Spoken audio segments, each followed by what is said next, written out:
Yo, what's going on, guys? Have a long drive ahead of me, so just kind of thought I'd do something kind of different. And yes, I am safe before any of you are like, oh, you shouldn't be doing that and driving. Trust me, I am safe. I am perfectly fine. Road is completely clear for the most part, other than, just a couple cars. But anyway, kind of been thinking about some stuff, comic book related. And, just thought I'd, at least say something. And I do apologize if my hand keeps getting in front of my face. This is the first time I'm doing anything like this, so. And if I keep looking, around, I do apologize for that. As I said, this is truly kind of stupid, probably. But, I am not looking at my phone consistently, so, it's definitely a safer option, I'd say. But, yeah, gonna be talking about just some things that, just been kind of going through my head comic book wise lately, of stuff I have read. Like the Ultimate Universe, man. Just read 1 year in the other day, and let me just say, so good. And a little bit of a spoiler warning for that.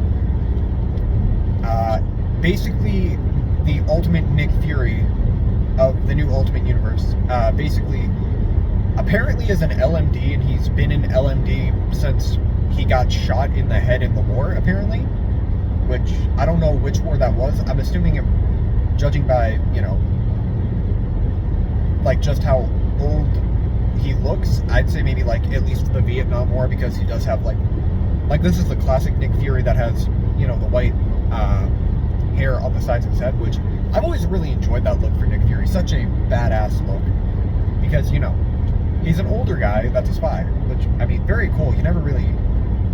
Well, I shouldn't say never really, because, James Bond and stuff, but... Anyway, getting sidetracked. Basically, he's going through this whole thing in his head, which is like, this is my confession of, all the terrible, terrible things he's done since, the Maker basically took over everything and, put him in charge of... it's not S.H.I.E.L.D. in this universe, it's a hand. I don't remember what hand stands for, but basically Nick Fury is having this inner monologue, as he does, because he is the world's best secret agent, and he does have gosh, I forget what the name of the cult is, but basically their faces are all hidden, and I know it appeared in the, like, not Doctor Strange, but it was just a 10-issue story called Strange, where his ex-wife Clea takes over the mantle of Sorcerer Supreme for a while. Which, let me just say, if you haven't read Strange, I do recommend that. I might talk about it in this a little bit too, just because, I do have quite a ways to go before I do reach my final destination. Not like the movie Final Destination, but, you know what I mean. But, anyway, in this book, again, like I said, he's having an inner monologue, basically confessing to, all the things he's done. Going through, basically, the helicarrier as well, until he gets to the, what I'm going to call the war room, just because I don't remember what the actual name of it is. But he goes to the war room and has a meeting with all of the, I guess, rulers, or, dictators that, kind of took over, or, they were already part of the dictators, or not dictator, the Maker's, alliance, I guess, best way to put it. Taking a drink, by the way. Don't remember specifically what area who has over. I know Hulk has, Asia. Colossus, of course, has Russia, along with his sister and Omega Red, because why not? Also, let me just say, Ultimate Wolverine appears in this for the first time. Love it.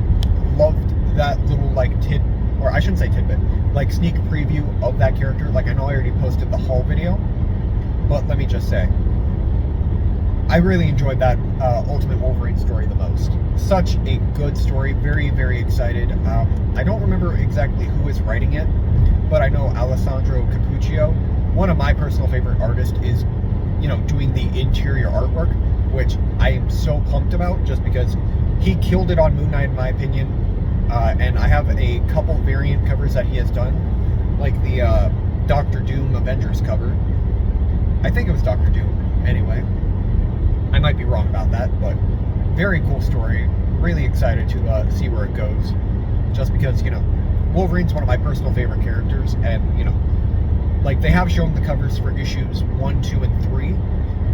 I believe issue number 3 gives us our first appearance of Ultimate Gambit, which I have slowly started getting into Gambit more since, I watched X-Men 97, which, let me just say, X-Men 97, amazing show, and I do apologize if I keep rambling and going off topic, but, it's just reminding me of a lot of different things. But, very good story, and in this universe, Wolverine is not Wolverine, he is the Winter Soldier, which I think is a phenomenal concept, just because, Wolverine's already the most deadly, well, I shouldn't say one of the most deadly, like, he is a very deadly, character in general, because healing factor, adamantium claws, bones that don't fucking break. Like, truthfully, unless you have adamantium, you cannot stop him, or unless you probably, like, incapacitate him by, locking his hands away, I guess. But, I mean, that's only so much. And granted, you could also probably drown him as well, because, he weighs like 500 pounds at the height of like 5'3", which, I mean, pretty interesting how much adamantium weighs, and yet his body can still carry that gracefully, I might add. But, again, getting off topic, Wolverine, yeah, that basically happens at the very end of the book. But basically, Nick Fury is just going through everything that he's, and he has this plan to kill all of the, people that were underneath the Maker, like all the dictators, like I was talking about earlier, which, Colossus, Omega Red, Magic. The Hulk has all of Asia, like I mentioned. Captain Britain, I don't remember what his name is, but I know he's, for some reason, French, which doesn't make a ton of sense to me why Captain Britain is French. Like, I get that people learn French in the United Kingdom because they're, like, so close together, kind of like how in America we have to learn Spanish in high school, or at least have to have a class about it, which, I'm not going to go into that because I'm trying to keep this just purely, rambling comic nonsense. Going back to the story, and then Sunfire with, I think it was Madam Viper? I know Sunfire is basically like the leader of Japan, which, Sunfire has one of my favorite costume designs, like, ever for a comic book character. Do I know why it's my favorite? No.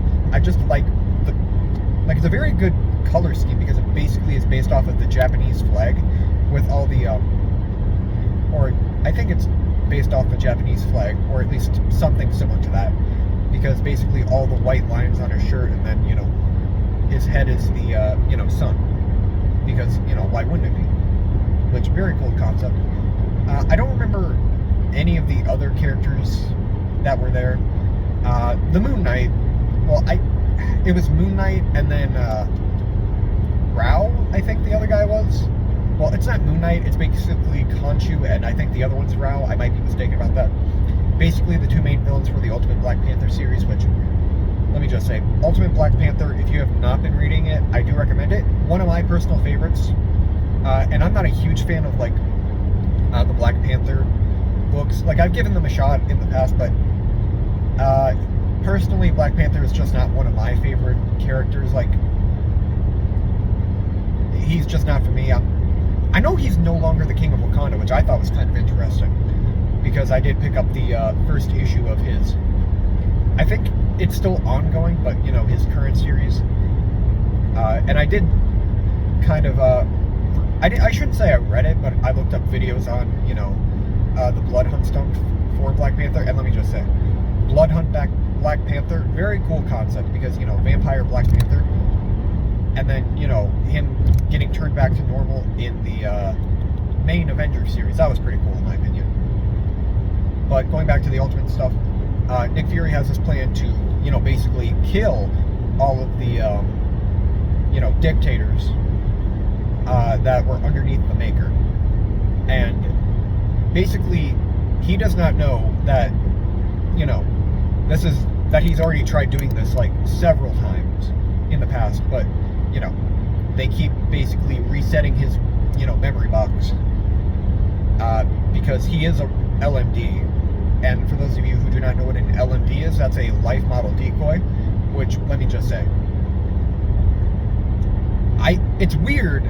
It's a weird concept, but I do really find it interesting for, this Ultimate Universe, just because Nick Fury's probably already been technically dead for decades at this point, and they've just had a robot filling in for him, basically being the number one, spy they have. And every time he starts gaining, sentience, thinking, oh, okay, I gotta take these guys off the board, because he tried exploding himself plus everyone else on the helicarrier, which I thought was cool.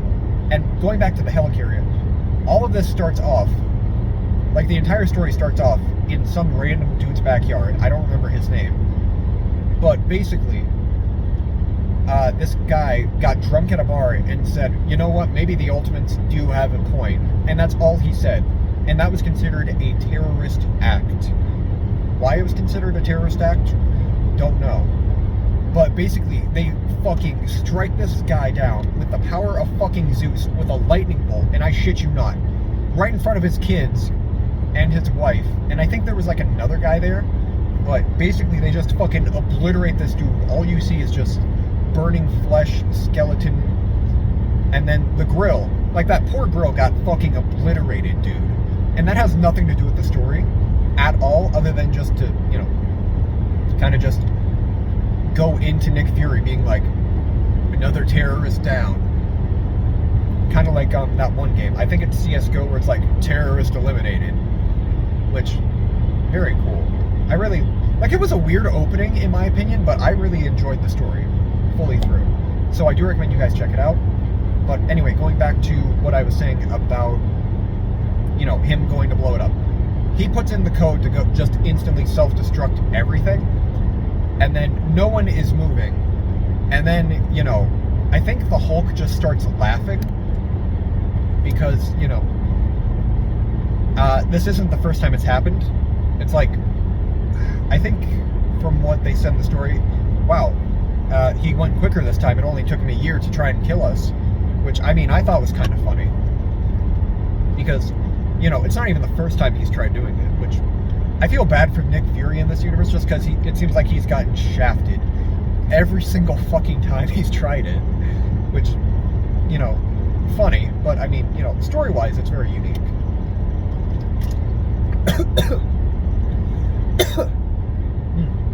Sorry about that. Kind of went down the wrong pipe.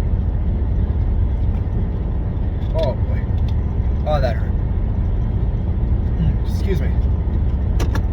But, like I was saying, it's not even the first time he's tried doing it, and yet, Hulk is laughing, saying, oh my gosh, it only took me a year this time, because,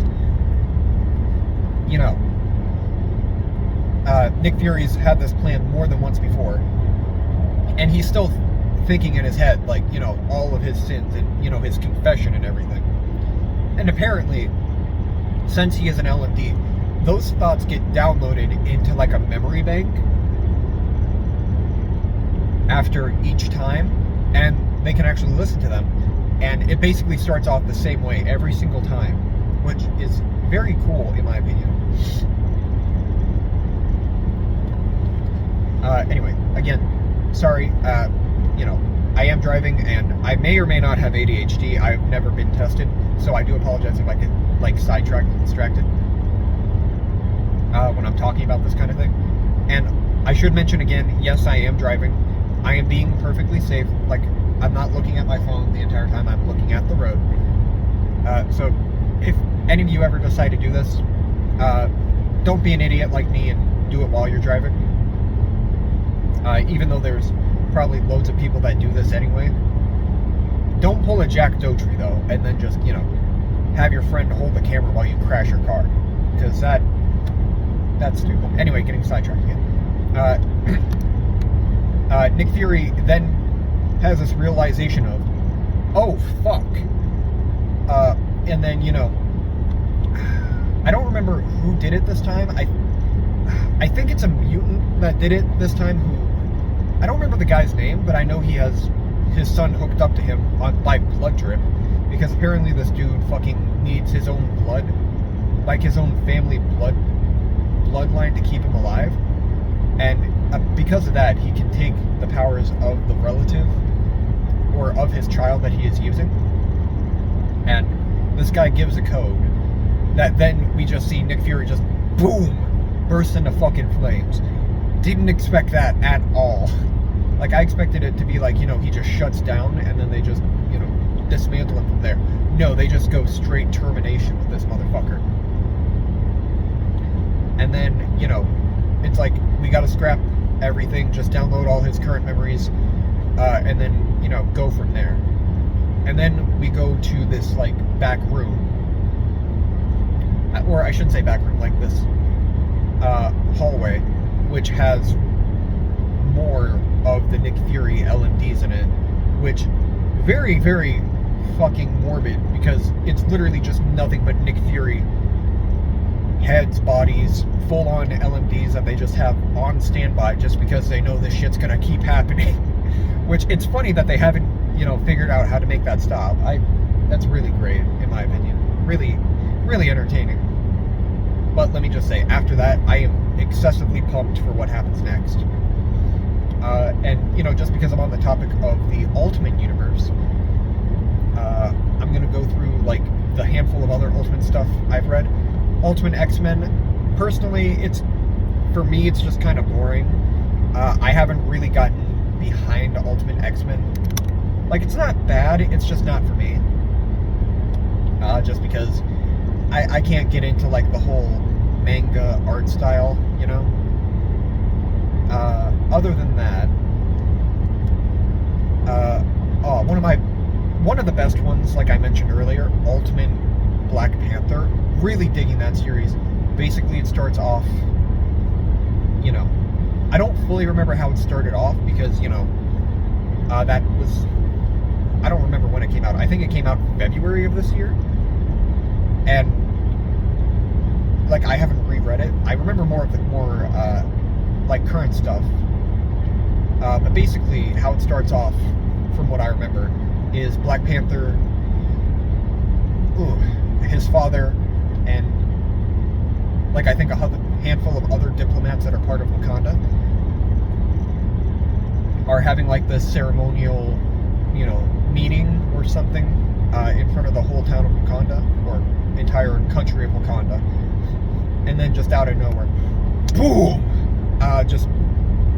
Black Panther's father, gone. Black Panther survived, but I think he was the only one out of, like, all the people on the platform to survive. And I should mention that he's also married to, not Dora Milaje, Okoye. And, like, that was, like, I mean, I kind of expected that at some point, because I think because he really is in love with Okoye in, the story. Or in the comics, I think. I might be wrong about that. Or, what's his sister's name again? Shuri. Yeah. Not Shuri, but Nakia. Because I think him and Nakia are dating in the comics or something. I don't fully remember. Like I said, I don't keep up on Black Panther. But, anyway, scratch all that random gibberish. And I do apologize for that noise. Don't know what that fully is. But Black Panther is married to Okoye, and Okoye is no longer a Dora Milaje because, she got married to Black Panther, which, very interesting, because I know in the movie she was still Dora Milaje but married to someone else, and I don't know if that's because, she became the queen or something. But anyway, Black Panther is trying to stop the Moon Knight, or I keep saying Moon Knight, but Khonshu and Rao, or is it Ra? It's either Rao or Ra. So, basically Black Panther is trying to stop all of that, because they're trying to take over Wakanda to get the vibranium. Which, I mean, who doesn't take over Wakanda to try and take vibranium, am I right? That guy was going very slow. And I am past you. don't know why you're going 45 in a 65, but okay. Anyway, like I said, Black Panther, Okoye, married. Khonshu and Rao are trying to take over Wakanda so they can steal the vibranium. And then, I might be skipping quite a bit, but I think it was like issue 3 or issue 4 where Black Panther, finds 2 rebels just in Africa that are, that he hired to help him, try and take over, or not take over, try to stop Khonshu and Rao. And very cool, because those 2 people are Eric Killmonger, one of his biggest villains, and Storm. And I forgot to mention this, but there is I want to say a shaman. I might be wrong about that, but basically like an elder shaman that basically predicts the future and says that, Black Panther will have a child with a woman covered in light. And he thinks that, oh, it's Okoye because she is the light of my life. And then he meets Storm. And then, boom, he just has this big realization that, oh shit, my wife isn't going to be my, the one to bear my children. Which, I mean, that's not always the case in comic books. I think I've fallen. I am going 67, my sir.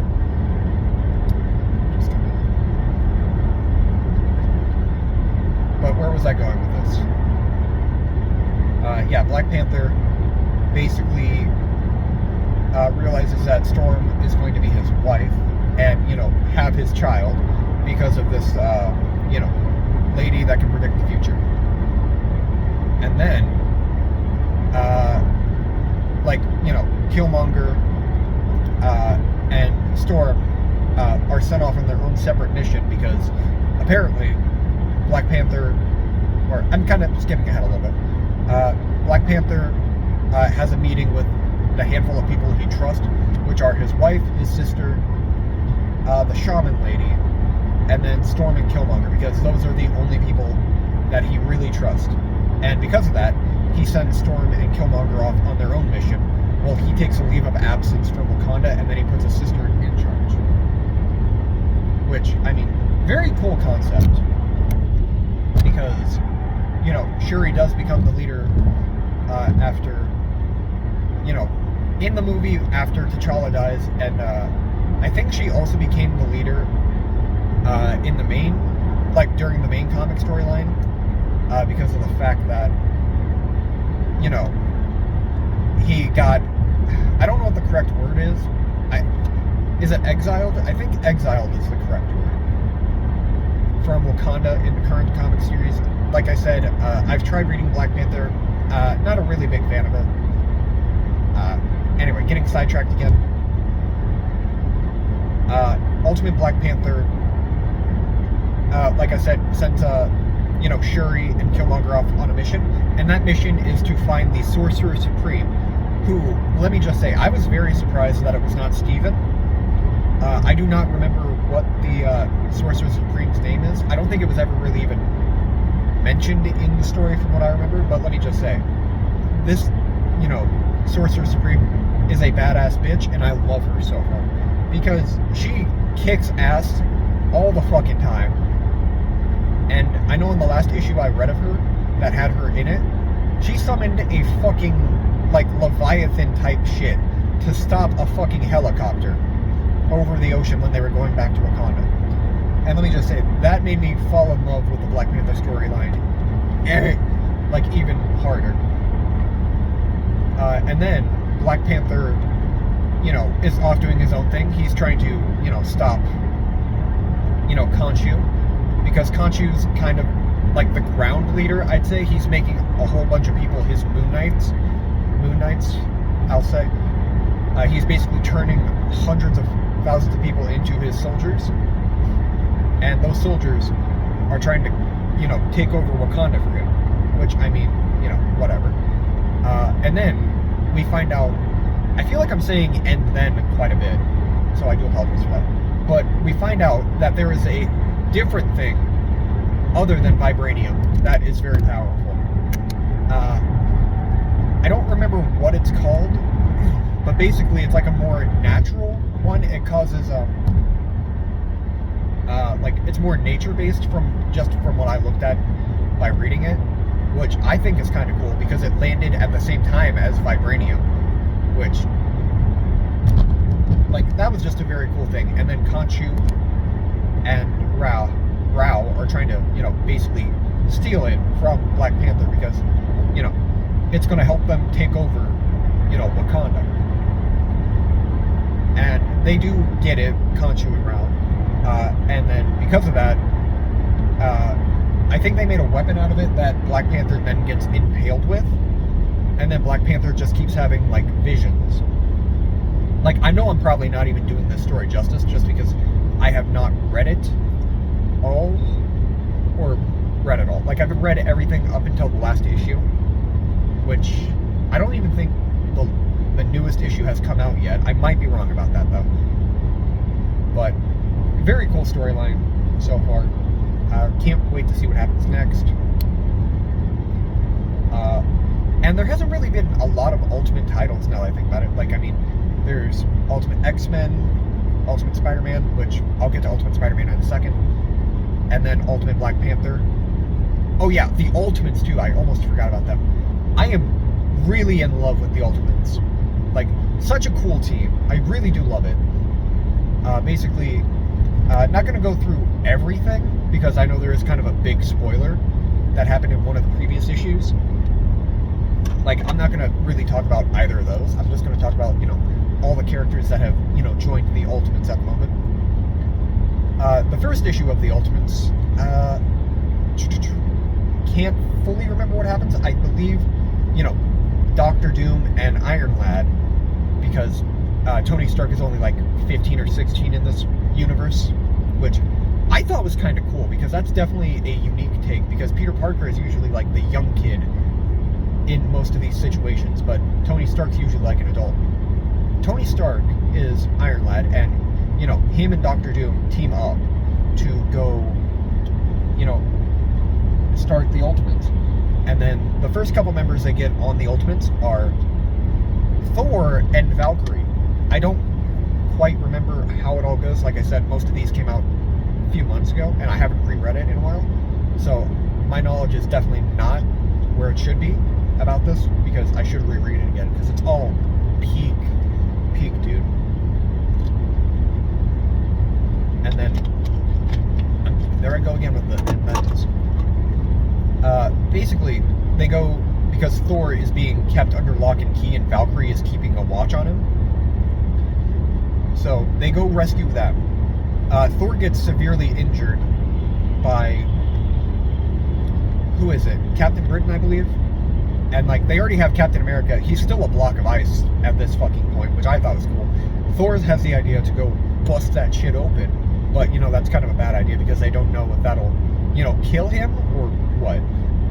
Also, a fun fact about Captain America, because of the fact that of the super soldier serum, if he gets frozen, he basically goes into a state of hibernation, like a frog, because, you know, when the blood constricts, like for humans, it basically just slows it down until it's frozen.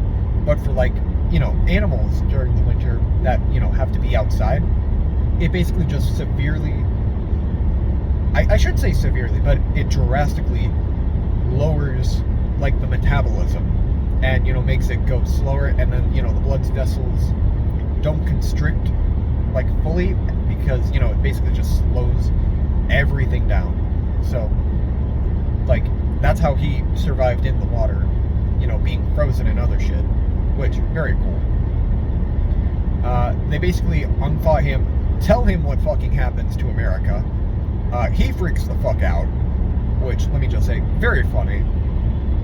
And then they go, you know, to whoever the president is at this time, and he's wearing the gold Iron Man armor from, like, the Golden Age, well, not the Golden Age, but, you know, the Silver Age, like the completely gold Iron Man armor, which really one of the best and most interesting Iron Man armors, in my opinion, because it's the only one with a skirt.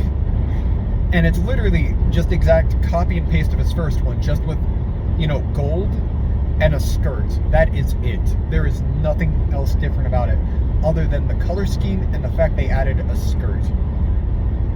Which, back in the 60s, they definitely were creative with some of the outfits, I will say. But getting sidetracked about that. They basically, go do that. And then the first mission that they have is going to the White House because, they're going to go save this one person who is America Chavez, who, let me just say, very cool that, she's in the story, but, if you go by, like, the movie standards, she is the only America Chavez in the universe, the movie one, which doesn't make sense to me. Because, like, I get there's probably, like, a singular constant in every universe, but I mean, America Chavez being the only one that can go dimension to dimension, like, and then they just add one in, the Ultimate Universe. Kind of a little weird, but not gonna get too into that.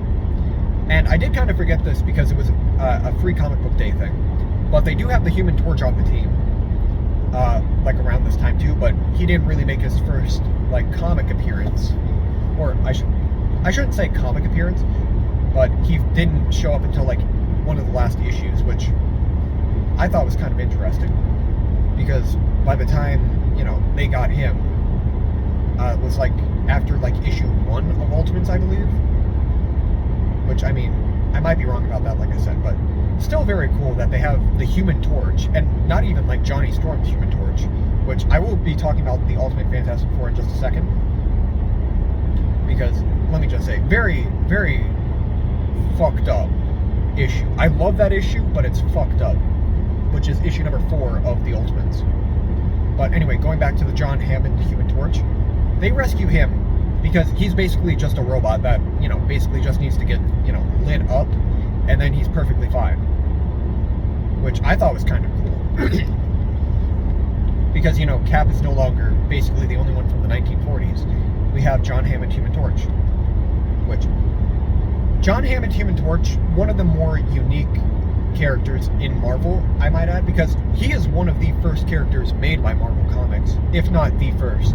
Like, him and Submariner were, like, 2 of the biggest ones, along with Captain America at the time, when Marvel, like, got off the ground, when it was, like, Timely Comics, and, I think it was also Atlas Comics, I might be wrong about that, too. Where was I? John Hammond Human Torch. Not going to get too much more into him, but he does appear, like, early on. Issue number 3, I don't quite remember that much. Issue number 4 was the one that really stuck out the most to me, because that goes into the past of Doctor Doom. And, how he came to be.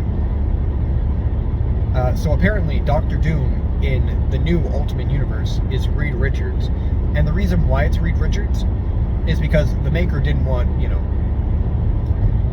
a second Reed Richards, because Reed Richards is, like, the smartest man in every universe. So he kind of wanted to, fuck him up as severely as possible and basically make him his little bitch boy servant. That's the best way I can describe that. Because basically in that issue we go into, what happened. Like, apparently, like, basically things went as they normally do in the, Fantastic Four story, where they go into a spaceship to, try to find cosmic rays and bullshit like that, and they missed it by, like, an hour, I think, or something like that. But Johnny, basically what happens is, all of the members except Reed die horribly. Johnny basically gets fucking ignited on fire, and not like Human Torch style, like, he just starts on fucking fire while he's on the spaceship, because, like, the shielding didn't really do its job, and, the cosmic rays kind of started him on fire. It gave his sister cancer, which, Susan Storm dying of cancer, like, what the fuck, man? And then what they did to my boy, Ben Grimm, dude. Because I'm a big fan of The Thing. He was one of my favorite characters, like, when I was a kid, because, the Fantastic Four movies. Who doesn't love the big, strong, muscly rock dude, you know? Like, he commits fucking suicide. He jumps off a fucking cliff. Which, let me just say, I have never fucking felt so fucking heartbroken over a character, you know? Like, that really fucking hit me in the feelings, dude. Like, because Ben Grimm is just one of the sweetest, kindest characters in the entirety of Marvel, in my opinion. Like, such a sweet, gentle guy, man. And then, you know, the fact that he killed himself, just so fucked up, dude. So fucked. And then going from there, we learn that, you know, Reed was basically put in prison, and then the Maker got him. And then the Maker kind of fucked with his head to an excessive amount, because the Maker was like, you are not Reed Richards, you are Doom. But he's like, no, I am Reed Richards. And then, you know, he just goes, the Maker basically just tortures Reed until Reed starts calling himself Doom. And like, legitimately, like, it is the most fucked.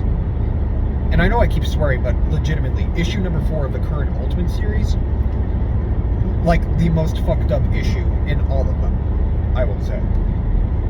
Oh yeah, and I also forgot that, like, in one of the earlier issues, it might have been issue number 1 now that I think about it, they also got Hank Pym, who apparently, like, this is another thing that they did in year 1. We find out that Nick Fury is the one that caused Hank Pym's, you know, brain injury, so he doesn't become Ant-Man, which, so fucking cool that they tied that into Nick Fury.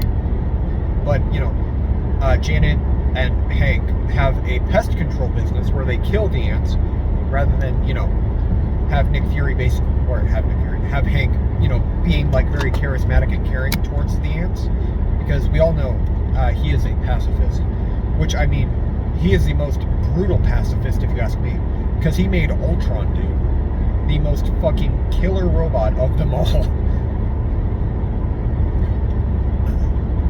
Which, so badass too, at the same time. Anyway, got sidetracked again. Nick Fury caused Hank's injury, blah, blah, blah, blah. The Ultimates then have, like, this huge-ass team at this point. And I think it was, like, issue number 5 where they get She-Hulk. And She-Hulk is not Jennifer Walters. She is, I don't remember her actual name, but she is from a island where they did, like, gamma testing. And she was one of the ones affected by it. But she's the only one that basically got hulked out. The other ones got severely deformed / you know, severely fucking, I don't even know what the right, like, disabled. Because there is one character that's literally just a giant fucking head, small ass body. And I feel so bad for her whole people on that island. Because, you know, no one should have to fucking live like that. That's just so shitty. Which, again, like, I'm just trying to remember the pictures because I don't really remember what was spoken in that.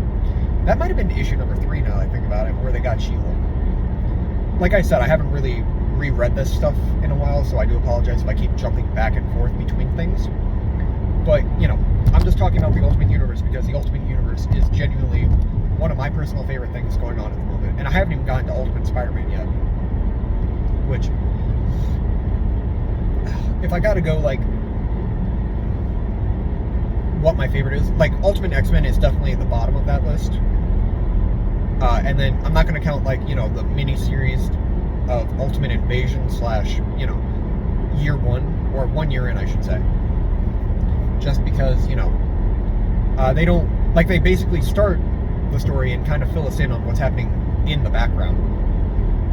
Or, you know, why everything is happening. I am not going to get into those guys, or into those issues, I mean, just because, well, I mean, other than 1 year in, because that introduced one of my favorite characters, and I have to talk about one of my favorite characters, you know? Going back to Ultimates, and I do apologize if I keep rambling. I am a fucking idiot, and I have to, like, say everything that kind of pops into my head. somewhere else, I will forget what I'm talking about. Going back to the Ultimates, I was on Ultimate She-Hulk. Basically, how they get her is they go to this radioactive island because they're like, oh shit, yeah, a whole island full of Hulks that will help us, kick ass. No, that is not what happened. They only have one Hulk-like figure, and that is She-Hulk. Who, let me just say, I really do love the design for her costume. Like, very Islander. Best way I can describe it. Like, it's so cool. I really do like the costume, and I love the concept behind a whole island of just irradiated people. Where do we go from there? And then, like, this is, like, the previous, like, couple issues. Like I said, not gonna give away the biggest spoiler because, it's a really big spoiler. So basically, the Ultimates are trying to find, more people, and then they get this, like, thing where they're gonna... Oh, wait, I totally forgot about Ultimate Hawkeye. I'm gonna hold off on what I was about to say and go to Ultimate Hawkeye. Basically, the Clint Barton of this universe did not want to take over the mantle of Hawkeye. He was like, nah, fuck this shit, I'm happy with my life. And then some kid who was a Native American, which I really like this kid. He's such a cool badass, and I think he's only like 15 or 16. He is such a cool character already, and he's only had like one story basically centered around him, but he is just the most badass kid. He is a Native American who is basically taking down, I think it's Roxxon, if I remember correctly. And why wouldn't it be? Roxxon's basically one of the worst organizations in Marvel Comics. They're basically like, greedy, capitalist, pieces of shit. Which, I mean, very, very, like, real, because there is a lot of that going on in, just regular day life, too. Anyway, Captain America is sent to go, talk to this kid. But the kid thinks he's trying to steal, his stuff. Which, I mean, why?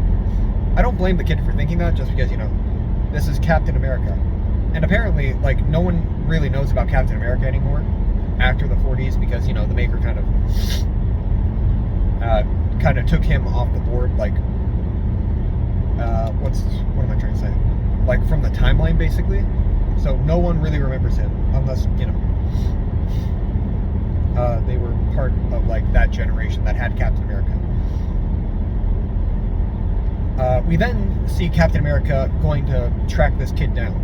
And this kid, fucking amazing, because he is holding his own against Captain America, dude. So cool. And he's also still trying to blow up the entirety of the, like, Roxxon plant that he's at.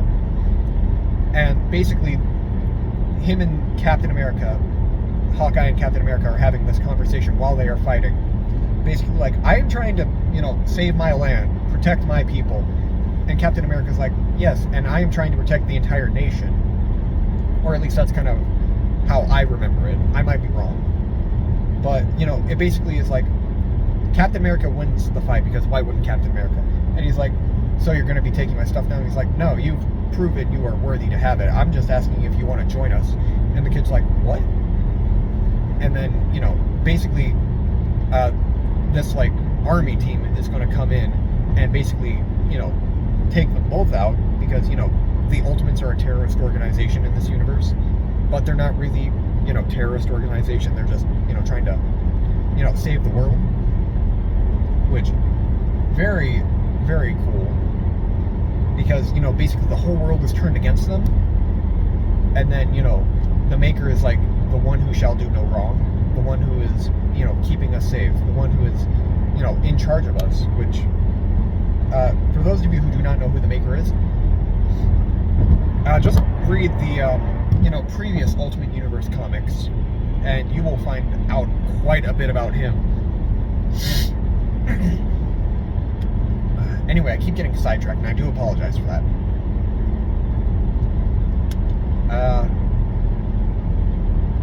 Anyway, Captain America and Hawkeye start fighting this whole ass fucking army by themselves, and they kick so much fucking ass, dude. And it's so cool just seeing them fighting together and then winning. And then, Cap's like, you want to be part of the Ultimates? And the kid's like, hell fucking yeah. Kind of like Steve Austin in WrestleMania, like, can I get a hell yeah? Which, fucking cool, dude. It's such a good story. And then the last two issues that I'm going to talk about for the Ultimates, which are like issue 6 and 7, I think. And then issue number 8, from what it seems like, they're going to be getting Luke Cage on the team, which, very curious how that's going to go.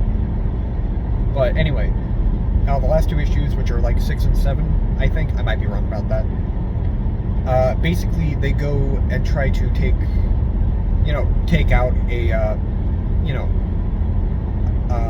like just some surplus of something or other. I don't really remember what they were doing, but they're going to take down a base.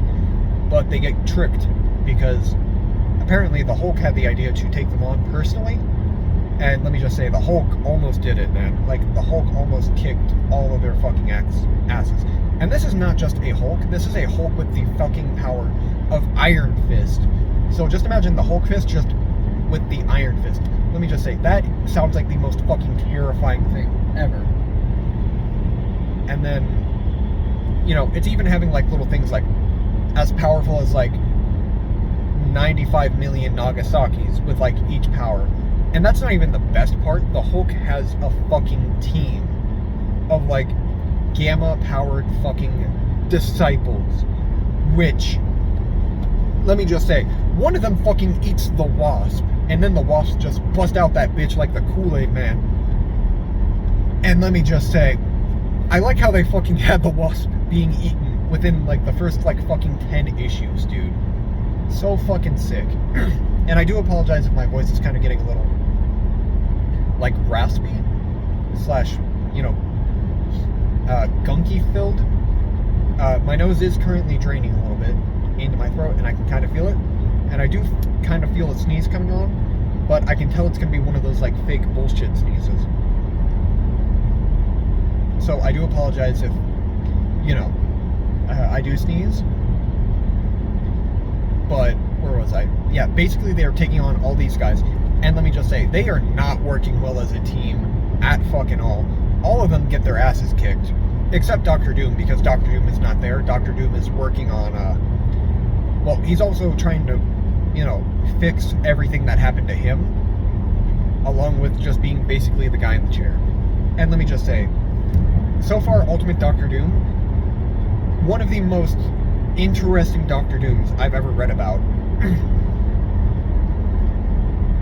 Because he's not trying to fucking do anything to fucking...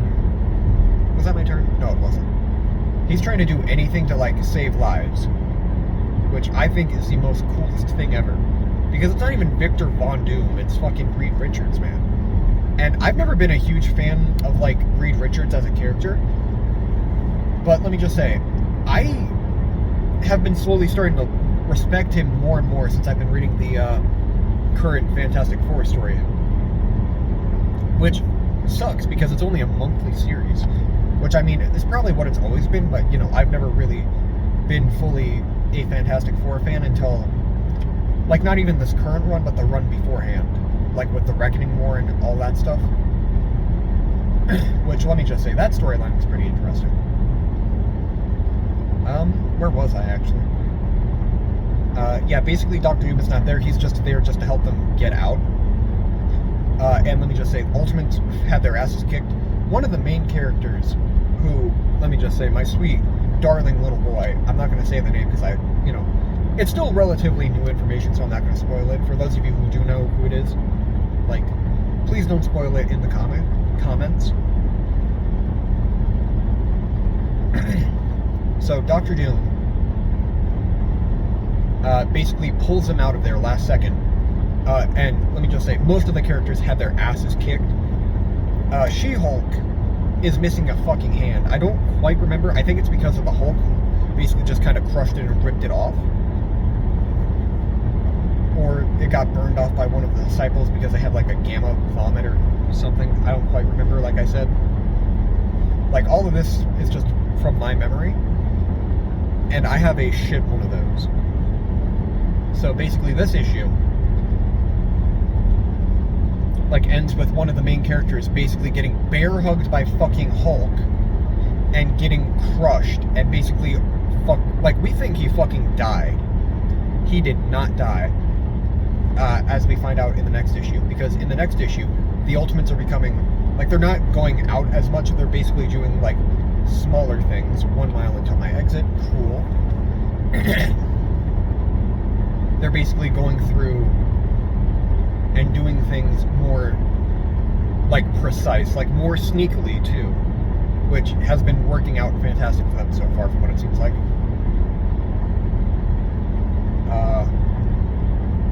Where was I? Don't really remember the last issue because it wasn't really action-packed. It's basically just them going through the Human Torch and Captain America just having a, one-on-one conversation. Just basically, talking about everything that's been going on. And then the issue ends, because in the previous issue we think, oh shit, this character died. He did not. He's basically being held on life support. Which, I have high hopes, because, without this specific character... excuse me. God.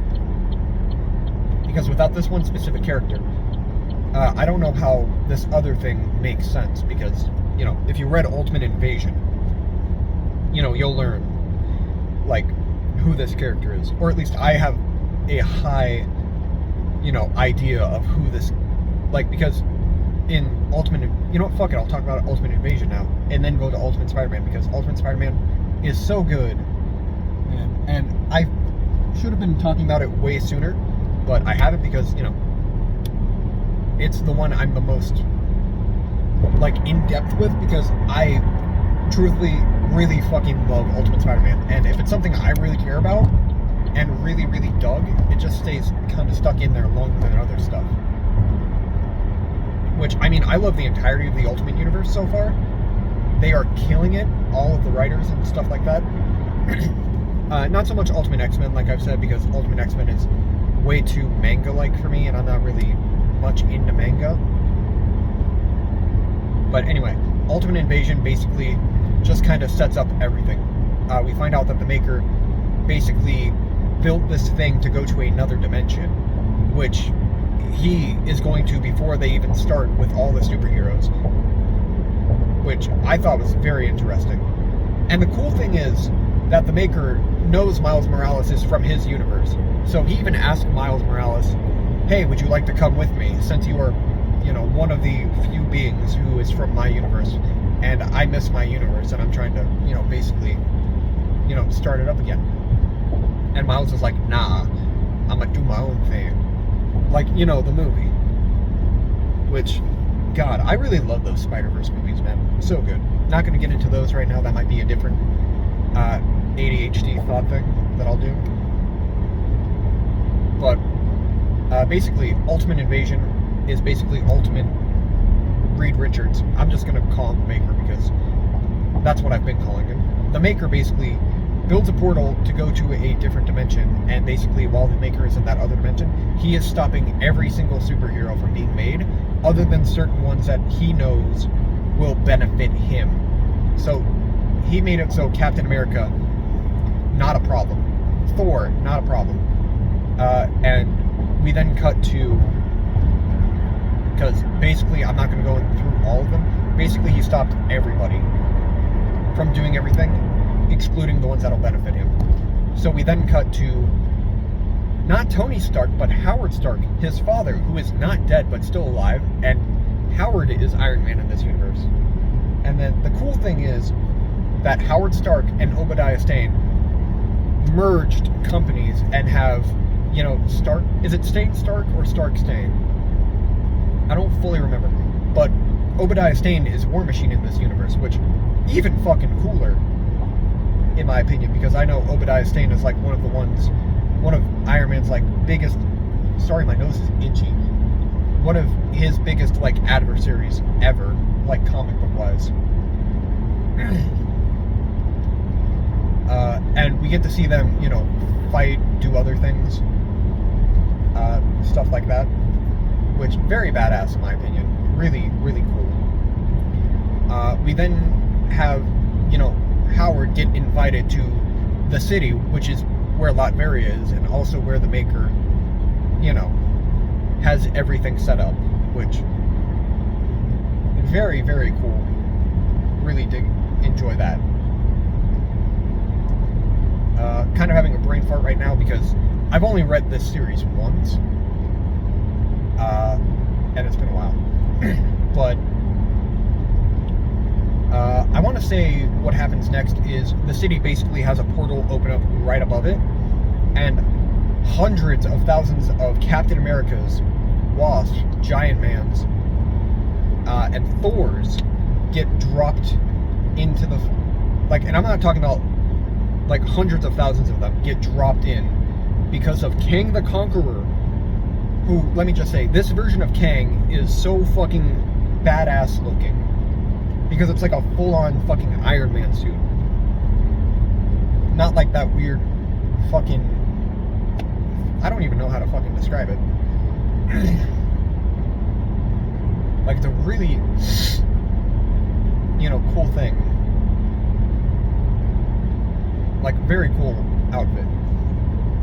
And then, you know, during that fight, Howard armors up along with Obadiah Stane.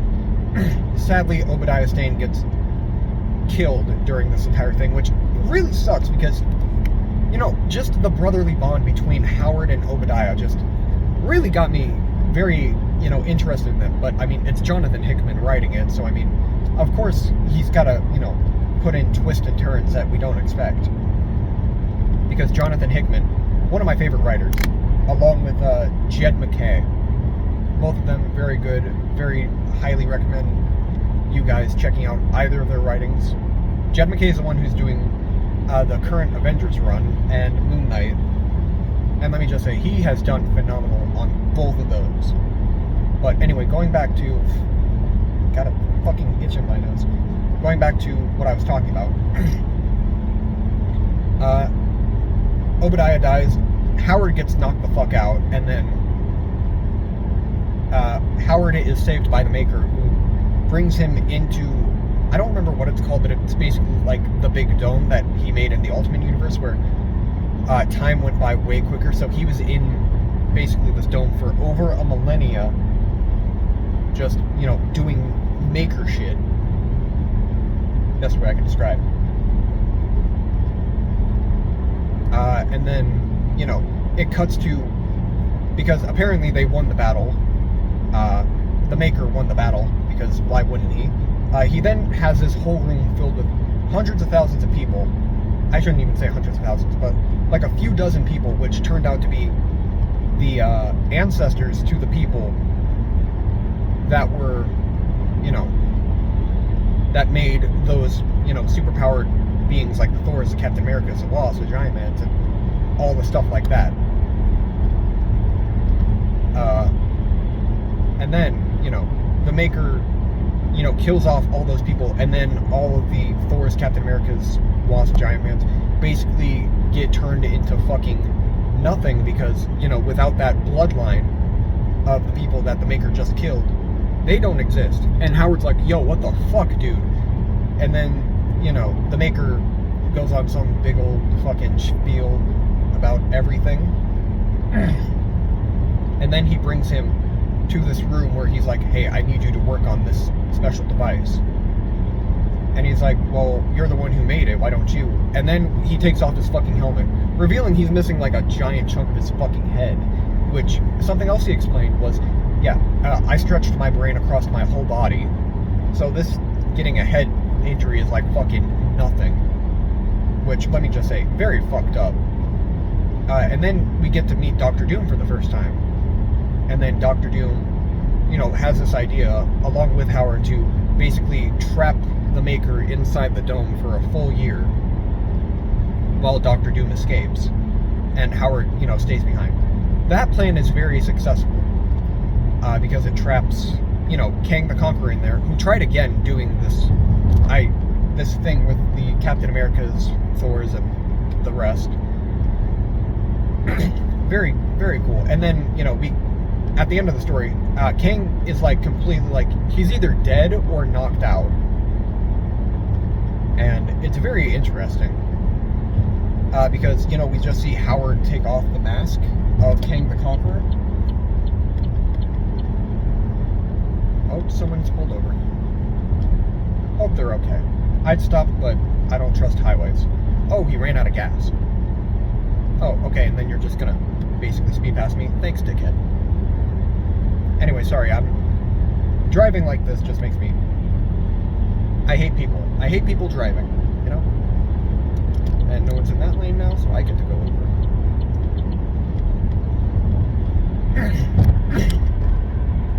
Anyway, kind of got sidetracked.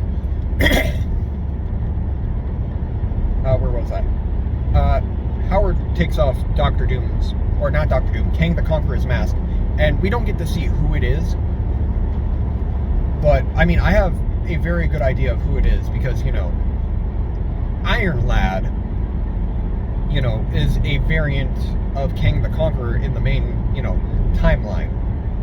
So, all I'm saying is, I think it's Tony Stark that is Kang the Conqueror, which does make sense because I think Tony Stark made, you know, a time machine to go send everyone their powers and abilities and stuff, like months and years in advance, which, very cool. And I'm only lightly grazing on Ultimate Invasion.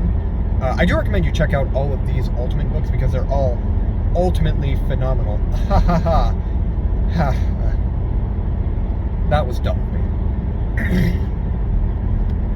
Anyway, going into, like, sending people their powers, I'm going to be going into Peter Parker, Ultimate Spider-Man, which I saved the best one for last, in my opinion. This one's also written by Jonathan Hickman, and let me just say, Jonathan Hickman, I love his writing, but I also fucking hate it because he makes things go slow. But it's a good slow burn, and I love it every time, dude. Like, starting off just issue 1. Oh yeah, something I also forgot to mention. The maker also tried blowing up Stark Industries, I believe. Or, you know, Stark Stain. Which basically obliterated most of New York, which caused Aunt May to die. And then, you know, that kind of leads into, you know, Ultimate Spider-Man, which was like the first Ultimate title, I believe, that they started. Basically, Peter Parker never got bit by the spider when he was a kid. He got bit by the spider for the first time when he was, like, already a dad to, like, 2 kids, married to Mary Jane. Which, let me just say, really love his family.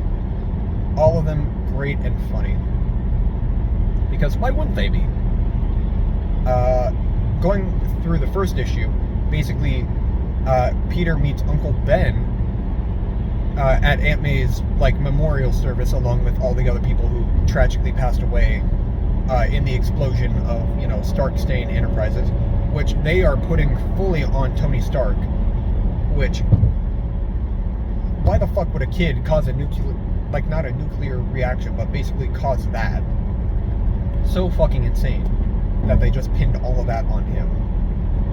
And I should mention, I have not read the current issue of Ultimate Spider-Man because I have not read it, but I do know what happens in it, and let me just say, I am very excited for it.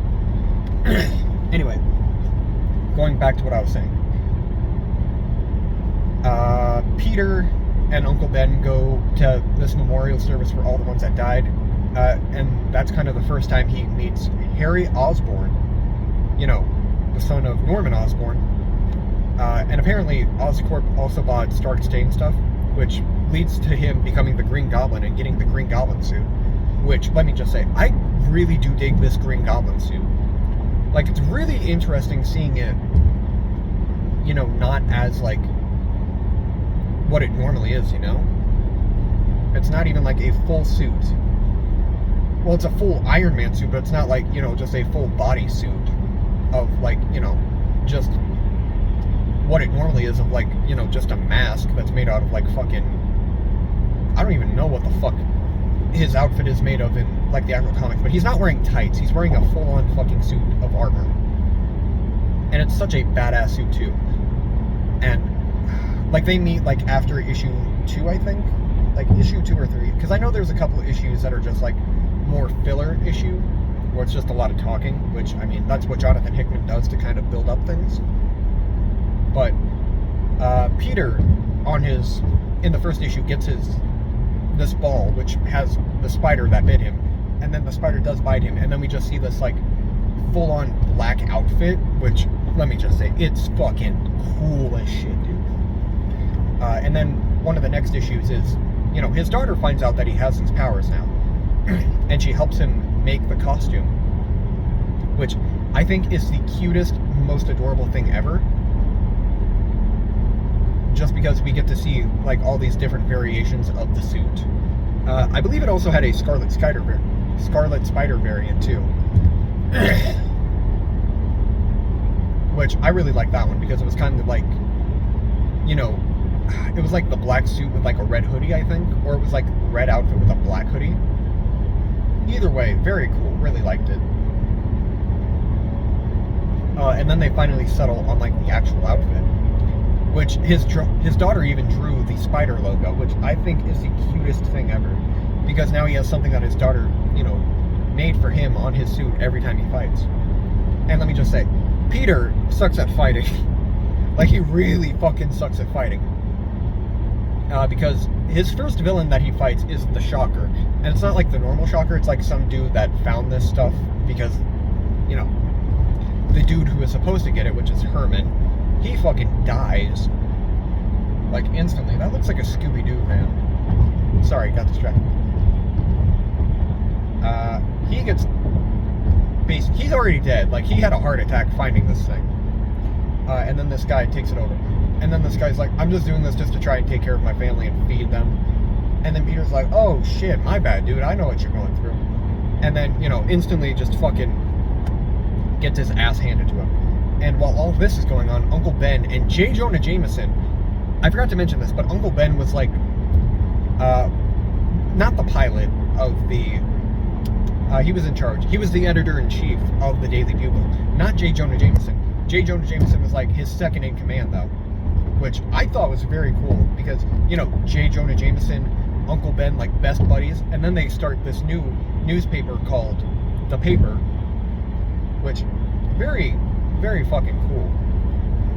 Very unique storyline. That guy has green lights under his truck. That is cool.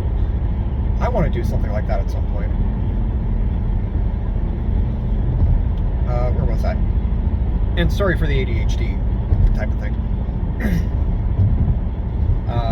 Uncle Ben, J. Jonah Jameson, best pals. They both quit the Daily Bugle and then start their own newspaper called The Paper, which seems to be doing fairly well from what it seems like. And then, you know, while all of this is going on as well, Peter and Harry are just getting closer together. We also do meet Ultimate Otto Octavius, who is, like, younger than Peter Parker, which I think is kind of cool because, you know, Peter and Otto already have a big age gap, with Otto being the older one, but in this he's, like, younger than Peter, I think, which, very cool. Very cool indeed. And, you know, they're basically, you know, going through everything, trying to, you know, help each other out best they can. And I'm not going to go too spoiler in depth with all of this, mostly because, like I said, kind of haven't read a lot of it in a while. Most of what I remember is just kind of what happened in more recent issues. And I keep saying that, I do apologize. It's getting boring. Then Peter and Harry start going on missions together after, you know, they find out each other's secret identities. And by find out each other's secret identities, I mean basically Harry can control Peter's suit, and Peter's suit gets unmasked by Harry, which is kind of cool. And then Harry introduces himself by taking off his own mask, which even fucking cooler if you ask me. They go on missions together, they stop a few bad guys. And then, something that I thought was super, super fucking cool. The Kingpin is starting his own Sinister Six. Because apparently New York is split up amongst these people. Kraven the Hunter, Mysterio, Mr. Negative, who, let me just say, Mr. Negative has the coolest design, along with Mysterio in the Ultimate Universe. The Black Cat, who is not just Felicia Hardy's father, or it's Felicia Hardy's dad, but then, you know, he gets severely injured fighting both, you know, Spider-Man and Green Goblin, because the Green Goblin basically just fucking drops him. and basically shatters his fucking spine. So then Felicia becomes, the new Black Cat, and she becomes in charge.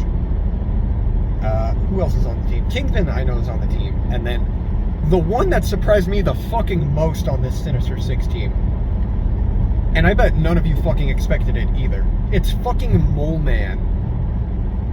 Fucking Mole Man is on this fucking version of the Sinister Six. And let me just say, I fucking love that, because I never see anything done with Mole Man. And Mole Man is like, he's basically just pushed to the side 90% of the time. Like, I don't think he's really been fucking used since his creation, man. Like, I might be wrong about that, just because I know he was like a Fantastic Four villain. But, still. And let me just say, this is like a very different version of Mole Man than what we're used to seeing, because Mole Man's usually like a huskier type fellow, but this one's basically like fucking skin and bones compared to the rest of them. Just very cool, unique team, if you ask me.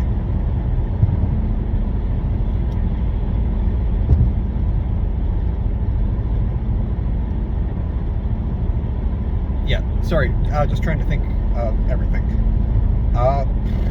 Yeah.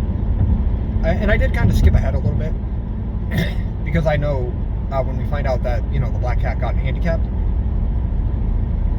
we also find out that he is giving his territory over to his daughter. And then we see, Felicia Hardy as Black Cat for the first time. And she's like a younger girl too, because I want to say she's maybe like at least 18, maybe a little older, which I think is kind of interesting, because I know Black Cat and Spider-Man have a thing with each other, so doubt they're going to be doing that with this series, but ooh, it'd be interesting if they did that with like Peter's son and her. That would be very interesting. Anyway, I'm kind of thinking way too far ahead on this. Anyway, in the last issue that I remember, Peter and Harry have their suits set up with AI recognition.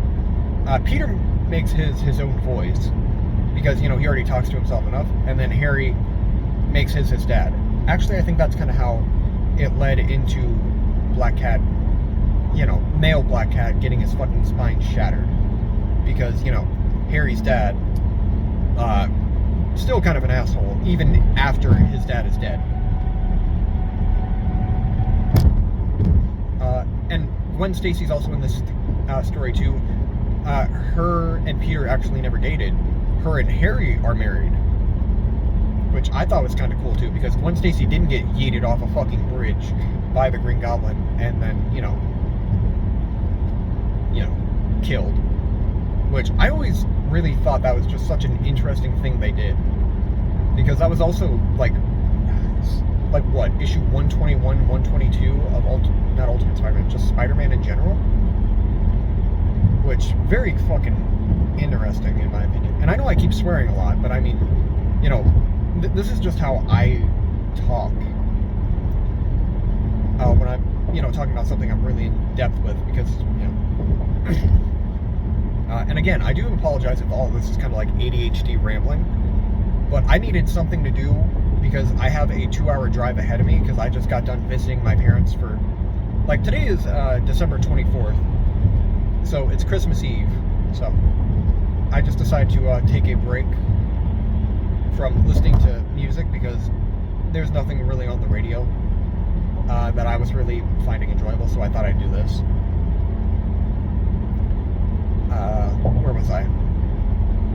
Yeah, Peter and Harry, blah, blah, blah, blah, blah, make AIs for their suit, which causes, Black Cat's, I'm just gonna say Black Cat's dad, because he's no longer Black Cat.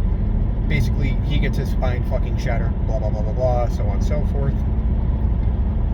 And I haven't read this issue yet, but issue number 12 of Ultimate Spider-Man, apparently because I think in the last issue he got a different suit, which is made with like Kevlar and doesn't have like the AI voice in it anymore. because I think, since, anyone can hack into his suit, he just wanted to be safe, so no one finds his family. Which, I mean, smart on his part. So now he has his, like, Kevlar encrusted leotard tights. Which, very cool. Very, very cool. And then, in the new issue, which, again, I haven't read, apparently his suit becomes sentient and, makes itself look like Peter. And that's probably going to be the symbiote in this universe. Which I am very curious about how that's going to work, because one of my personal favorite things that has ever happened is the symbiote, like Spider-Man was. So cool, because it also did kind of lead into one of my friends' favorite character, Reprak. And for those of you who do not know who Reprak is basically like a little, I don't even know what to fucking call him. He's like little fucking moronic demon from like the dark web thing that was going on in the Zeb Wells run of Spider-Man. And let me just say, Reprak is such a sweet, lovable moron. He's basically made with, like, I don't remember what it's called, but basically like magic and fucking Venom symbiote, which I don't know where the fuck they got the Venom symbiote to make Reprak, but Reprak is such a beautiful fucking moron, and I love him to death, and I hope we get a Marvel Legends figure of him. Like, fuck, even if they make him like a deluxe figure, I would love him. He is my little baby boy, and I love him. Which reminds me of something I saw on TikTok, like, over a year ago when he was created. Someone made a fucking outfit of Reprak, and I thought that was just the coolest fucking thing. Anyway, got sidetracked again. But basically, Peter's old suit is going to be the Venom symbiote, which more than likely may cause the coolest fucking Venom ever, because it's like a techno Venom, which kind of reminds me of something that happened in the Venomverse comic, or Death of the Venomverse comic, now that I think about it. Basically, I know I'm going on a side tangent, but basically there was an LMD that was disguised as Eddie Brock that trapped the symbiote. Because apparently, the reason why they did that was to trap Venom. Also because of the fact that Eddie got killed by Carnage in this universe before he became Carnage. Cletus Kasady killed Eddie Brock before anything. And then the LMD basically traps the symbiote for, I don't even know how long. It's basically his prison until the code comes. But the only person who knew the code was Dum Dum Dugan, and Dum Dum Dugan got killed while trying to trap, Venom, because in Death of the Venomverse, Carnage was going across the universe, or the multiverse, to kill, like, all the Venoms and gain more fucking durability powers, because he killed one that was immune to sonic disruption, one that was immune to fire, and basically all the other symbiote weaknesses, which, such a cool concept and idea within itself. And I do apologize if this video is like over an hour long. Like, I had a very long drive and I didn't really feel like listening to the same, like, 30 pop songs the entire time that have been playing all day, every day, for the entire fucking year.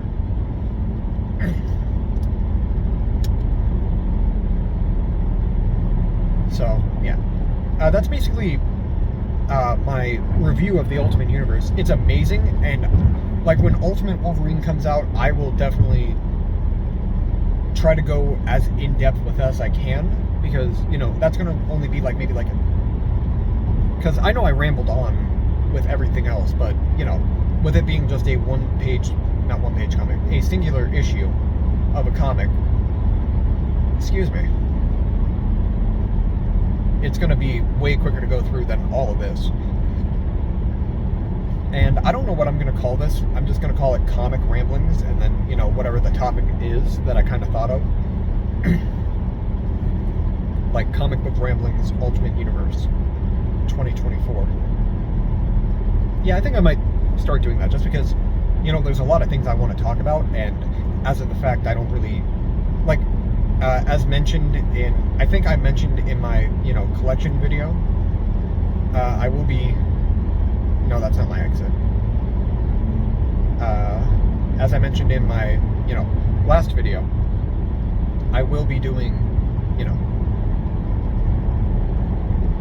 I will be moving back just because, fully honest, where I'm at right now, I don't really like it. I really miss being, close to my family.